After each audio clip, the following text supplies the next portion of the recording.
Hi everyone, I'm Nancy Welliver. Thanks for joining me again. Today we're going to talk about the basics of being healthy and what it takes. And I've trademarked a little system that I use to talk about health with my patients and students. And I call it Love, Sleep, and Poop. And with the corollary of movement. So you can either take it literally or you can extrapolate a little bit, expand it a little bit. So love would be nourishment on all levels, sleep would be restoration on all levels, and poop, discharge on all levels. Now the first two you probably understand. You got to rest and you got to eat well to have good health.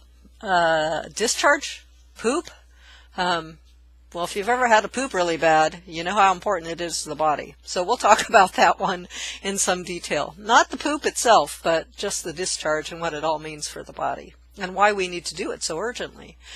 Movement on all levels, whether it's good blood flow through your veins, whether it's and arteries, or whether it's actual movement of your body, really in order to get that good circulation. Or if it's even movement on that spiritual or kind of human development level. So that's the way I basically look at human health and disease. Those basics get covered, then we can go from there. And so let's first talk about love, because love's a wonderful thing to talk about. Love makes the world go round. Love is an essential part of health, and we've seen that through the studies that they've done on infants who were never picked up from their crib and cuddled and held and loved by mom or really any other human being. The skin-to-skin contact is so important. The knowing that someone is there is so important, and we know that people who don't have good relationships don't do as well with their health.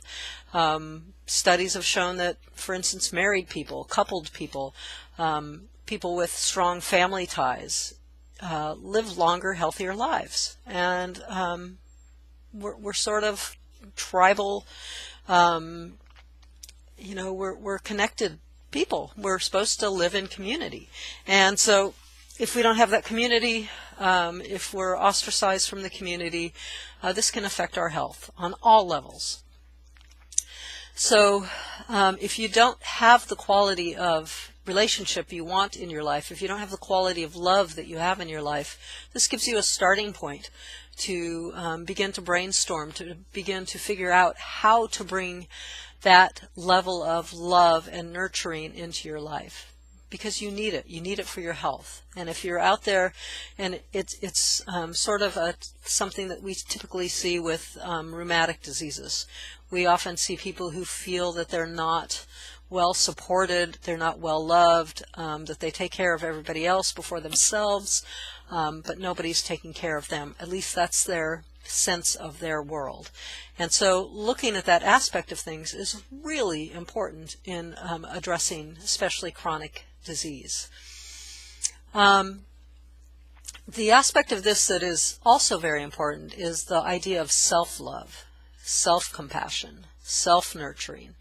And a lot of us have been brought up to think that these things are selfish, that it's not okay to nurture yourself or to get your needs met or to ask to have your needs met. Some of us are even just completely so trained in this that we have no idea what our needs are. I have a friend who was, for instance, never asked what she wanted for her birthday. So when I met her as an adult and I said, "What do you want for your birthday?" She's like, "What do you mean, what do I want?"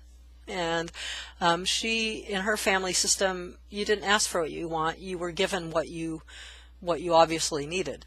So some people don't have an idea of what they need or want or who they are in life, and it's really a crucial part of healing to explore this being that you are.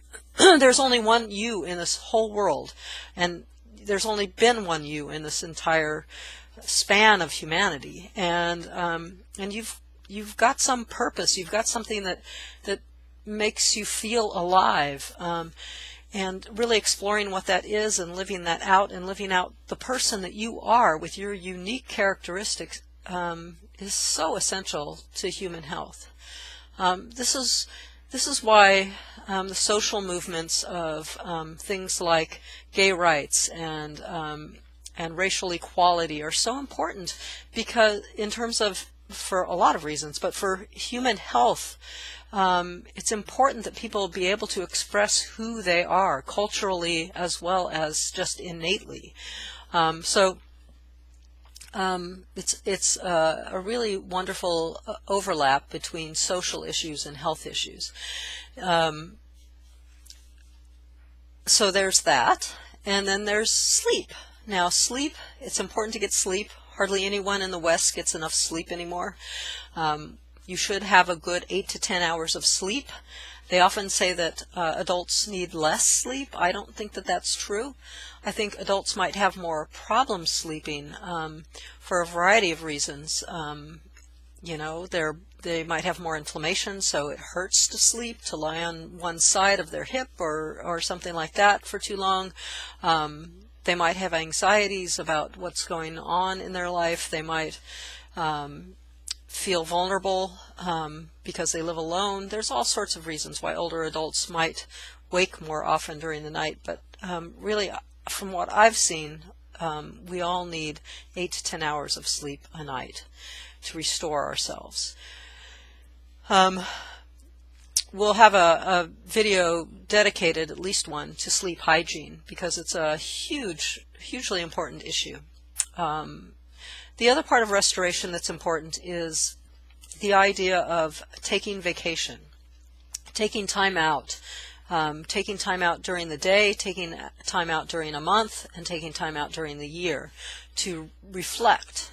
This is a great thing about having a religious practice, is often you'll take Sunday to reflect, or you might take right before bed or right upon waking to reflect upon life. Whether or not you're religious, if you're an atheist, still take some time to really reflect on your life and do some breathing exercises. Helps really move you into parasympathetic and gives your body a break. The reason it's important is because when you sleep, when you rest, you heal. You can't heal when you're in sympathetic mode. Sympathetic mode is that fight or flight place that most of us live in throughout our day.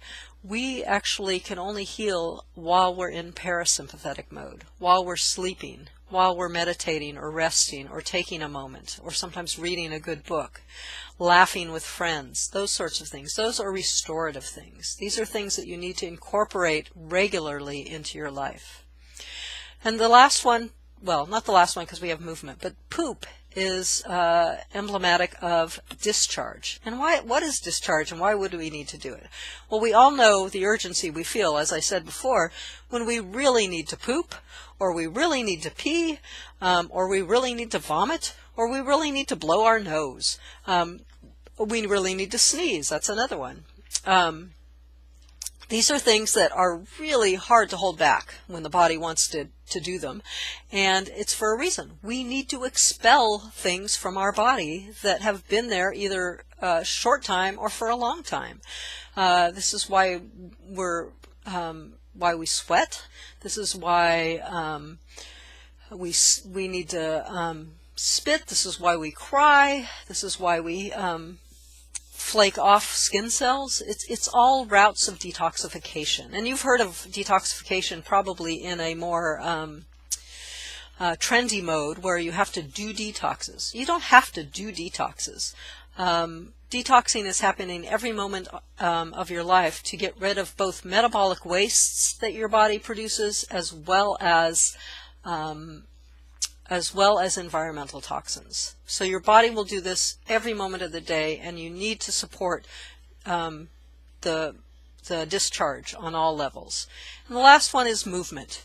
Yes, movement is necessary. You've got to get up and move. It's what our bodies were made for, and it will increase your lymphatic circulation as well as your blood circulation, so that you can again clean things out to bring to the surface so that your body can expel them through discharge. If you don't have the movement, you're not going to be able to discharge what you need to discharge.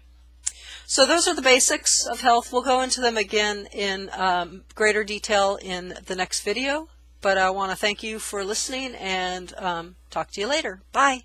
Love, sleep, poop.